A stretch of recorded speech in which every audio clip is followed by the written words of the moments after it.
পণ্ডিত দেওসরণের চেতনা হারিয়ে যেতে দেব না, গঙ্গা দীক্ষিতের চেতনা হারিয়ে যেতে দেব না। 1921 সালের 20 মে চাঁদপুরের মেঘনা লঞ্চ ঘাটে শত শত নিরীহ চা শ্রমিককে তৎকালীন গোর্খা বাহিনী যে নির্মমভাবে হত্যা করেছিল, আজকে সেই ঐতিহাসিক 20 মে সেই হত্যাকাণ্ড দিবস স্মরণে আমরা আজকে প্রতীক থিয়েটার প্রতীক নাট্যমঞ্চের পাশে আমরা পিছনে মূল্যক ভাস্কর দিয়ে আমরা শ্রদ্ধা নিবেদনের মাধ্যমে আমরা আজকে এই দিবসটি উদযাপন করলাম। আমাদের গান আছে, চা শ্রমিক দিবসে চাঁদপুর মেঘনা লঞ্চ ঘাটে রক্তগঙ্গা বহে গেল চা শ্রমিকের রক্তে। এই গান দিয়ে আমাদের এই দিবসের পুরো বর্ণনা আমাদের এই গানটির মাধ্যমে উঠে এসেছে। তো আমরা এই 20 মেকে এই চা শ্রমিক দিবসকে আমরা শক্তিতে পরিণত করার লক্ষ্যে আমরা প্রতি বছর এই দিবসটা উদযাপন করি।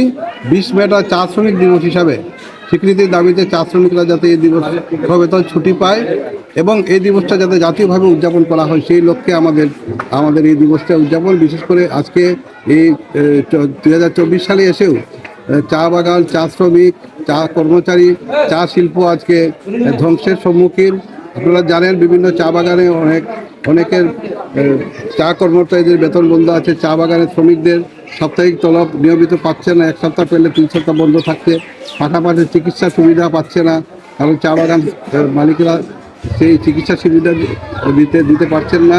তো সেই অবস্থায় আমরা সরকার দৃষ্টি আকর্ষণ করছি, আমরা আমাদের এই ন্যূনতম মৌলিক অধিকারগুলো আমাদের যাতে অন্ন, বস্ত্র, বাসস্থান, শিক্ষা, চিকিৎসার অধিকার যাতে নিশ্চিত হয়, আমাদের এই চা শিল্পে বসবাসরত চা শ্রমিক, চা কর্মচারী যারা জড়িত আছেন সবাই যাতে আমরা দুটো ডাল ভাত খেয়ে আমরা এই জীবিকা নির্বাহ করে আমাদের সন্ততি পরিবার পরিজন নিয়ে যাতে নিয়মিতভাবে বেঁচে থাকতে পারি, সেই প্রত্যাশার লক্ষ্যেই আমাদের আজকের এই চা শ্রমিক দিবস, মূল্যকে চলো দিবস আন্দোলন সফল হোক, সার্থক হোক।